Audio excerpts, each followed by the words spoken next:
Parlem ara d'un debat que no cessa ni de bon tros ho faran els propers temps, el de les vegueries. Doncs bé, Esquerra Republicana ha denunciat avui que Convergència i Unió vol impedir les vegueries, imposant, diu, que les altres 7 vegueries votin si volen al Penedès o no. Pel diputat republicà Miquel Carrillo, que l'escoltarem de seguida, arran les esmenes de la Federació Nacionalista, no es crearien els Consells de Vegueria, sinó que ens explica persistirien les diputacions, tot congelant la reforma. Els republicans acusen Convergència i Unió de voler impedir la creació de les vegueries.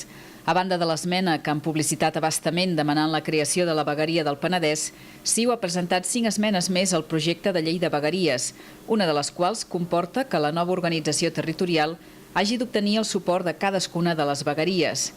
Les vegueries de l'àrea metropolitana de Barcelona, el Camp de Tarragona i les comarques centrals perden una comarca amb la creació de la vegueria del Penedès i per això el diputat republicà Miquel Carrillo veu inviable obtenir el seu suport. Carrillo critica el cinisme de CiU perquè amb 3 de les esmenes fa impracticables diverses vegueries, entre elles el Penedès. La més greu d'aquestes esmenes és que la proposta de divisió territorial sigui aprovada amb referèndum per al 51% dels electors de cadascuna de les altres 7 vegueries. Com és lògic, és impossible que la gent de l'àrea metropolitana doni el vistiplau a perdre el Garraf i l'Alt Penedès, o que la gent de les comarques centrals vulguin perdre l'Anoia, o que la gent del Camp de Tarragona vulgui perdre el Baix Penedès. És enganyar la gent, dir que estem per a la vegueria Penedès i en canvi proposar que la nostra existència es supediti al vistiplau d'aquestes altres regions veguerials. L'esmena de CiU diu textualment que es procedirà a la votació de la nova organització territorial que estableix aquesta llei. Amb aquesta finalitat, per a ser validada, haurà d'obtenir el 51% dels vots emesos a cadascuna de les vegueries. Esquerra també destaca que CiU no concreta si caldrà fer un referèndum nacional, votar els consells de vegueria o els plens municipals. Per Esquerra, una altra conseqüència de les esmenes és que no es crearien els consells de vegueria, sinó que persistirien les diputacions, congelant tota la reforma.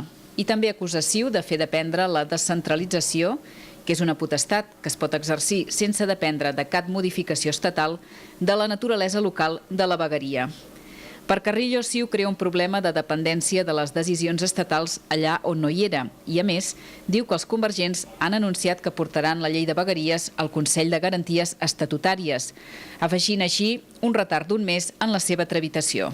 CiU està posant en pràctica una tàctica purament electoralista de gelosia política, de no haver estat capaç de tirar endavant una divisió territorial que les seves pròpies lleis ja preveien l'any 1995 i en canvi ara sembla que li sàpiga greu que un altre govern en el que no hi és membre aprovi aquesta llei de divisió territorial. Fixeu-vos que a més estan proposant que no sigui efectiva la llei de vegueries fins que no s'hagi aprovat la llei d'hisendes locals, la llei de governs locals i que fins que l'estat central no hagi aprovat les lleis orgàniques de canvi de les divisions electorals i que faci els canvis provincials que fan efecte. Carrillo reclama a la plataforma per la vegueria Penedès que expliqui clarament com afectaran les esmenes de CiU i que deixi d'intoxicar amb la possibilitat que Esquerra voti l'esmena de CiU per crear la vegueria Penedès.